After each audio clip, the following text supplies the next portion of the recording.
how can you know what you want to do unless you know what you can afford? So how can I be useful to all of you? And at the same time, build more beautiful things and make more houses really shine. I'm an architect and a general contractor. I became an architect a long time ago. I went to school, graduated in 2000, came back out to Portland and started practicing architecture and getting into it. But I started this business as a design build or architecture and construction company almost 11 years ago. We've been doing this. Yeah, I like to think we're pretty established here in the region. We would be a good go-to contractor for any of these HUD consultants we've worked with before as well. Residential art construction is what I do. Uh, homes, even smaller homes, remodels, additions, planning, phasing, whatever people need. A big part of that is often sort of this feasibility study level where we're looking at a home and trying to figure out what can we do with this home? What makes sense? How can we look at it and how is it going to serve you? And in what phases might make sense? So planning all of that through. We do the design. I'm an architect. I have other people I work with in my firm, and we do the construction. And of course, in that is the estimating, which is such a critical part of this. And that's one of the things Vince talked about is like having bids and knowing the granular detail. We do our estimates in, I think, the most wonderful way, which is detailed and transparent. We show you everything, and that really helps people understand because we create this turnkey experience where we're starting with design or even before the feasibility, planning, design, estimating, permitting, and construction. And in the end, we hand you the keys and you move in. It's a turnkey experience. But what I really do is I like to share information. I don't put any of this behind the veil. It's all out in front for you, for your clients, for whatever. It's got to be the right information, just enough, not too much, because you can get totally bogged down in details and can ruin the process. So it's got to be the right information because I want you and I want your clients to be able to make decisions with 100% confidence. And that makes the process easy and fun. Just a quick survey of my work here, just sort of showing this like homes, full-size single family, although this one on the left has an incredible ADU behind it. That's the picture below it. And actually, when we built this house, we included a basement apartment so that they were able to have a Airbnb as well. So like this is a maximized piece of property. And this new zoning, the middle zoning, is something I'm going to talk about in a moment, which reflects this and is what makes this really possible everywhere now. In the middle there is an ADU we completed last year. It's a great 800 square foot ADU behind a house, wrapping around an existing garage, working into existing landscaping, complex projects like that, but they add incredible value. And the picture below it in the middle there is the interior view of this beautiful ADU. And that's on this kind of higher end custom ADU where you want to, this one I think ended up costing 440. So, you're thinking about what you're putting into a loan. You can buy a house, maybe you're getting close to that maximum, but you're getting incredible value out of it. In this case, I'm guessing, the comps would show that really clearly. And on the right is a very small ADU. This one tucked into the setback as tight as it could be, maximized volume to get the most that you can with this gorgeous loft bedroom. It's now on Airbnb. It was earlier. So it's a 2-bedroom fit into this little tiny space there. It's a little easier. Okay. So things have changed. What's possible in the area in Oregon, Washington, everywhere on the West Coast actually is changing what you can do with a piece of property. And that zoning is what it's all about. And basically in cities in Oregon now, over 10,000 people, which is all the cities in this area, there is no single family anymore. And that's something we really need to get our heads around. I want you to think about every listing that way. Every lot is a middle housing lot. Single family homes are not on single family lots. That's just history. And all of those lots are now middle housing ultimately. So you can build a lot with each one. A lot of times when we're looking at a piece of property, we have to take that in consideration. The highest and best use may not be a single family house. Probably isn't. It could be up to a fourplex, like Vince was saying. But building a fourplex can be very expensive. That's not in everybody's cards. In most people's cards, it's probably not the case. It's not even what they want to do. But let's think about it in those ways. So we're making that possible. And I want you guys to just be able to think about that. I'm going to try to offer you some tools in the way I think about it and the way I think you can use those to open up your thinking about it and give yourselves that advantage. Zoning is what determines what's possible. It determines what you can do. And that's where we really need to be thinking about it. Middle housing is really important though. ADUs have had a distinct advantage for the past 10 years.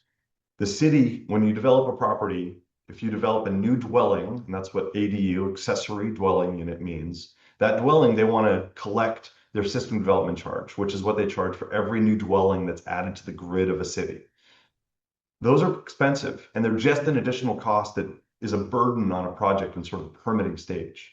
There's different ways that you can amortize that out now and pay for it over time, but the reality is it's an additional, pretty big percentage of the cost of one of these units. And it doesn't scale based on how big the ADU is either. So a small ADU bears an even greater burden. But the city has said, if you sign this covenant, solemnly swearing you won't short-term rent the property for 10 years, and that's anything on the property, which is something people miss a lot, they'll waive that $18,000 fee. Well, that still exists, and that's going to stick around for a long time. That's why ADUs have been so compelling. The reality is, they just introduced last year this pause on system development charges for other middle housing, basically any housing in Portland. So now that ADU has lost that edge a little bit, and duplexes, triplexes, multiplexes have become advantageous in the same way. And that's something that's a little bit harder to wrap your head around, but is really important. And I'd be happy to talk to you, any of you individually about this, especially if you have a property that you're looking at that you think might have that value. So the flexibility is critical. There's opportunities here that weren't there before.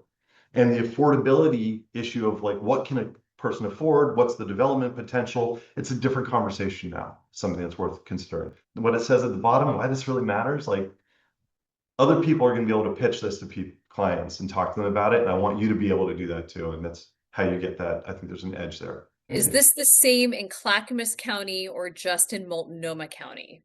Great question. House Bill 2001 is what it was called. It's a state legislation piece that has eliminated single family zoning from any city over 10,000 people. So that's on a city basis. So the city determines if that applies, and how it's applied through the county permitting office would, be affected by the municipality, the governing municipality, where the zoning or the permitting application happens. So the answer is yes, it does apply in Clackamas County because the cities that typically we're talking about in Clackamas County reach that threshold of 10,000 people. And Eli, somebody's wondering about Bend too. And let me ask you this. Are you doing things up in Washington? Are you in different Yeah, states? yeah, we've been working up in Clark County. They have a whole different set of regulations. Things that do change a lot. Actually, that's one of the biggest takeaways from this is like all of this is constantly changing. I did a little light reading last night before bed. I opened up City of Portland's website and I downloaded the updated Title 33, which is the zoning document. Put me to bed really quickly, which is nice. But March 1st of 2026, they issued a new version. You may have read one last year or even earlier this year, and it's changed a little bit now. So these are always changing. And it's true in Washington. Bend is a city over 10,000 people, so that state ruling does apply. So all those single family residences, in quotes, I guess now, in Bend are now eligible for middle housing, essentially. And that's what actually this slide is about, is like, what does that look like? It can be a single family house like the one on the left here with a ADU in the basement, or an attached ADU on the back, or a detached ADU behind it, or even two detached ADUs stacked behind it, whatever it is. The different zoning rules will establish those, what is possible, and then the architecture is sort of the fun part. But next we have a duplex split down the middle, kind of a classic look. Triplex, sort of same deal. Fourplex, and then a cottage cluster. All of these are possible. Now, this is some imagery that is intended to be descriptive, not necessarily architectural, but every single family residential property in all of those cities over 10,000 in Oregon can all be developed this way. So I just wanted to make it really easy and straightforward to think about this. All right. What's easy? You can look at a piece of property, it's easy, it's least expensive. You can take an existing garage, convert it into an ADU or an Airbnb or additional living space or home office. I get requests almost every day. So this is a really great way to add value to an existing property. And it's the least expensive pathway. You can do a garage conversion to ADU for 120 to 200, kind of depending on what you're looking to undertake. A basement conversion you can do pretty easily. We can do those for less even because there's already existing plumbing and utility connections. It depends on the makeup of the house, and that's where an expert set of eyes really comes in handy. There's technical stuff here, and I don't want to get into it because I could spend all day talking to you about that, but I can come to each individual property that you need help with or look at them online and give you really high level understanding of what's possible within that. Moderate, you're looking at new freestanding structures. There are some small ones, there's bigger ones, there's complicated ones, depends on what you want to do. Um, and there's an important distinction here between an ADU, and I just want to say accessory dwelling unit. It's not an additional dwelling. There's a lot of confusion sometimes there. Um, or an accessory structure, which is part of the primary dwelling, which is not an ADU, and those you can short-term rent. The difference between those two is pretty nuanced, but what it comes down to really is that stove and hood vent. And we can talk about that, but there's a lot of ways to add value to a property by creating those spaces and monetize it. So there's different approaches that you can take there. We just did one that was like two accessory dwellings, excuse me, accessory structures combined into one that are both Airbnb units. They're like mirrored and it's a cash flow daydream. It's amazing. This guy's really maximized his property that way. And then on the hardest sort of end, we're looking at, big scale production where it's tearing down an existing single family dwelling and building a fourplex or building a double ADU or a garage with an ADU on top. And those can get pretty expensive. We can talk more about that if you'd like. So somebody was wondering, is this only within city limits? No, um, absolutely not. Things do get a little tricky when you get outside of city limits or you get into outlying areas. So there's a little bit of nuance here with what is the permitting body, the governing body for permitting versus regulations applied from the state.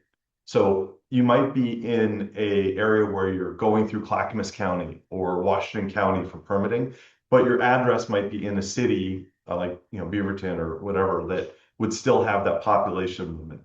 But if you're outside of that, truly, you're not in a city with that designation, and you're in a unincorporated or county-driven part of it, the rules are slightly different, but that can vary a little bit. And if you have questions, it's best to just check. And in my experience, the best way to check, well, first, just give me a call, okay?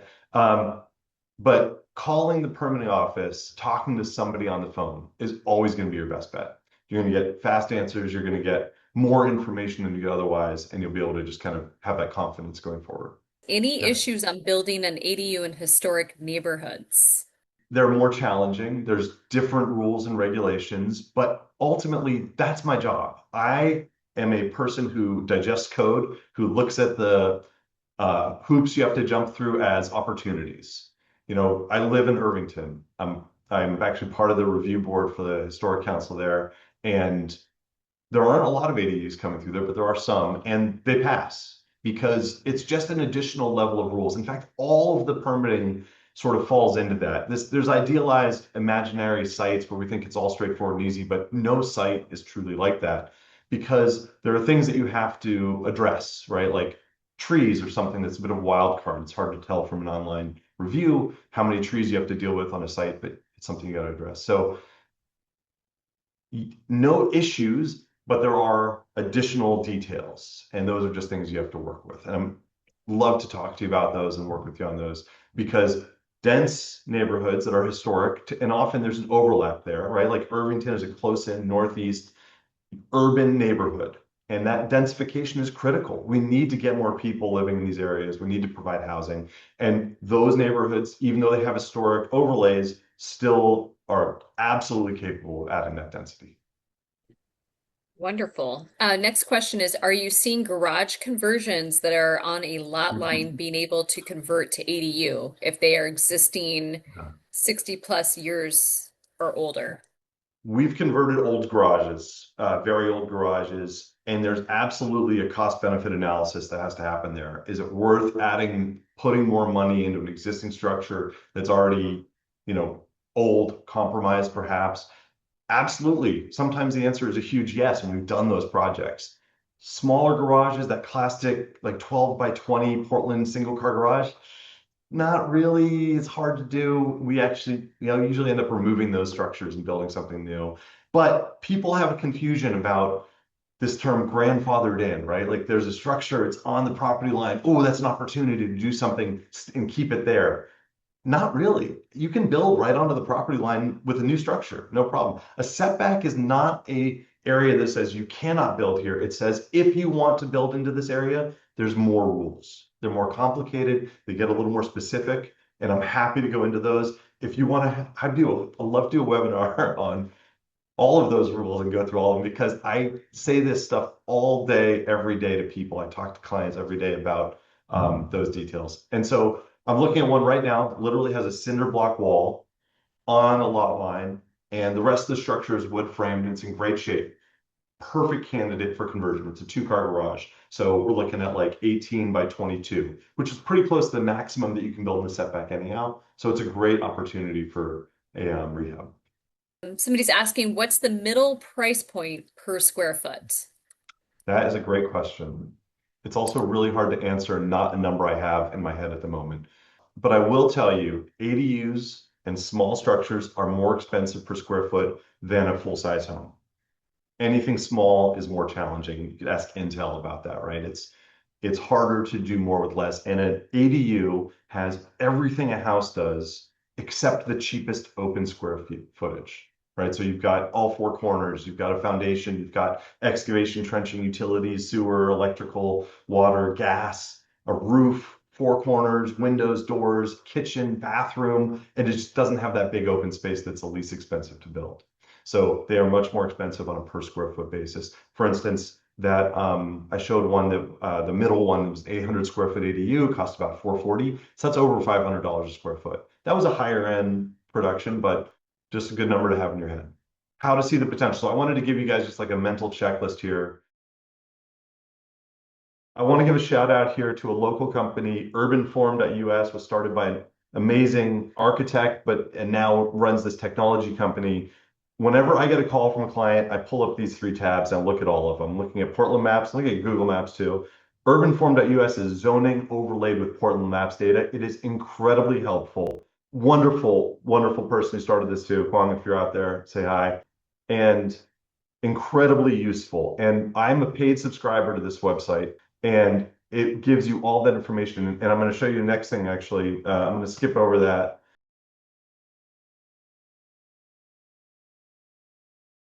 Here's your solution. It's my phone number. It's right there. Call me. Yes, we'll send these. I'll send these slides to you. No, no problem. But I'm serious. Call me, text me, give me the address, give me the link. I can look it up, and I can get using urbanform.us. I can send you a quick summary very easily of what's possible, or have a conversation, talk to the clients. This is something I do all the time, and I'm happy to do it. Knowing what's impossible, knowing what's affordable, this is the key. If you have your funding plan in place, talk to Vince. He's the master of this. I refer to him every possible chance I get. Knowing what's possible and what it costs, and planning for that future from the start, that's the key. There's my number and my email and website and everything. I'd love to tell you all much, much more about this.